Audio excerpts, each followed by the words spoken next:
একটা বোতাম, শুধু চাপ দিলেই প্যারাশুটটা খুলে যেত, জীবনটা হয়তো বেঁচে যেত, ফিরতে পারতেন পরিবারের কাছে। কিন্তু ফ্লাইট লেফটেন্যান্ট তৌকির তা করেননি, কারণ তিনি শুধু নিজের প্রাণ নিয়ে ভাবেননি, ভেবেছিলেন নিচে থাকা মানুষদের কথা।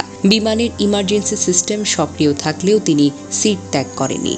শেষ মুহূর্ত পর্যন্ত চেষ্টা করে গেছেন বিধ্বস্ত হওয়ার আগেই ফাঁকা জায়গায় নিয়ে যেতে। তিনি জানতেন তার এই যুদ্ধ বিমান যদি কোনো জনবহুল এলাকায় পড়ে আরও অনেক প্রাণ যাবে। এই সাহসিকতা, এই আত্মত্যাগ কোনো শব্দে সম্পূর্ণ বর্ণনা করা যায় না। তৌকিরের যে বিমানটি বিধ্বস্ত হয়েছে সেটি ছিল বেশ পুরনো F-7BGI, একটি যুদ্ধ বিমান যার স্থান আধুনিক যুগে আর নেই। তবুও এই বাতিল বিমান দিয়ে চলছিল প্রশিক্ষণ, কারণ দুর্নীতি আজও উড়ে বেড়ায় বাংলাদেশের আকাশে, আর সেই দুর্নীতির বোঝা বয় আমাদের মতো সন্তানেরা। তৌকির আকাশে মারা যাননি, তিনি মরে গিয়েছিলেন বহু আগে।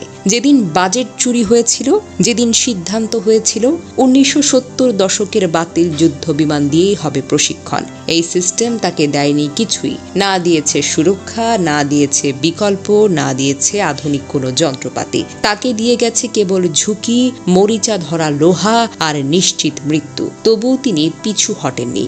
দেশ, দায়িত্ব আর মানুষ, এসবের কাছে নিজের প্রাণকেও তুচ্ছ মনে করেছিলেন। উত্তরার আকাশে ফ্লাইট লেফটেন্যান্ট তৌকির একা মারা যাননি। এই ভয়াবহ দুর্ঘটনায় আরো অনেক প্রাণ ঝরে গেছে। আমরা গভীরভাবে শোকাহত। শহীদ তৌকির সহ সকল নিহতের আত্মার মাগফিরাত আমরা কামনা করি। আহতদের জন্য দোয়া করি, আল্লাহ যেন তাদের দ্রুত আরোগ্য দান করেন। আমাদের একটাই প্রার্থনা, আর যেন কোনো তরুণ তৌকিরকে একটা মরিচে ধরা যুদ্ধ বিমানের সঙ্গে জীবন বিসর্জন দিতে না হয়।